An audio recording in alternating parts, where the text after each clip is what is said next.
Hey folks, you know, when talking about Trachycarpus palms, a lot of people like to import their palms, like they get them from nurseries, which import them from the south.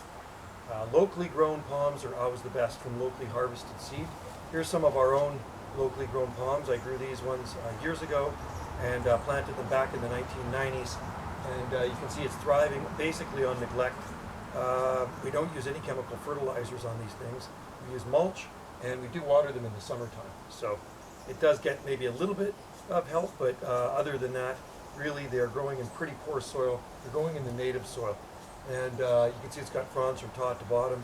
It is growing in partial shade, always nice and green year round, and never a problem from local seed. They self-seed here. You can plant them as seedlings and they will grow into a mature palm. So Trachycarpus fortunei, or Chinese windmill palms, are a zone 8B long-term palm this far north. In the deep south, they can take cooler zones. I think they're growing them in zone 7, 7B, 8A. But in the north, they'll have to be 8B to be long-term. 8A, it's pushing it in the north.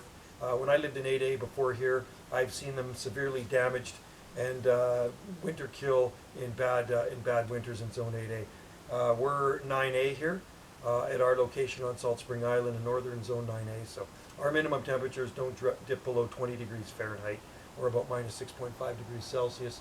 So you can see proof is in the pudding here. We have a lot of palm trees in our garden, actually on our property. Lost count of them, that's how many palms we have. So base planting is always Trachycarpus fortunei, and all the other ones are just kind of mixed varieties. Butea capitata, we have Jubea, we have Brahias, and we have lots of sables, and Rhipatophyllum, and we have mule palms, and a mixed mash of a bunch of other ones. We have some waggies and hybrids too, so lots of Camarops as well. Camarops, another foolproof palm here. So if you can get local seed from your area, folks, grow your own palms. They'll be much hardier than those imported southern palms you get. And they always have thicker trunks up here too. I noticed the ones that are imported from the deep south, most of them have really skinny trunks. This far north, Trachycarpus have thick trunks. Really thick trunks. They're not pencil palms. And they need no winter protection here. Like I say, they are a foolproof species on the Pacific coast of Canada. Once you move farther in from the ocean, then the temperatures start to change in the winter and the growing zones start to dip. So anywhere else in Canada, you are going to need to box these in and add heat. They will grow nowhere else in Canada without winter protection and heat. That's just the way it is, folks. I'm sorry.